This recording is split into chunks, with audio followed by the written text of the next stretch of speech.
magbaklay na po akong mga junakis. Wala na si daddy. Baklay na ulit tawon na kay ka Dave. Nagyapon kay buot. May taas na ay magbuhok oga. Nice nak. Ha? Paul kasayangan daw si daddy magpagamit ato iyang kuan. Saka sapatos. Ikaw sulat-sulatan na po niya na iyang sapatos ay.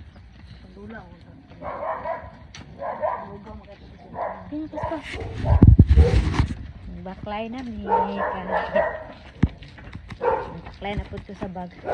Luoy man ang isa siya magdala sa iyang bag kay bugat man iyang bag. Dugay-dugay po wala ka baklay no? 2 weeks? Dugay po ni mas nakabaklay kay 2 weeks man ang daddy dili nagstay.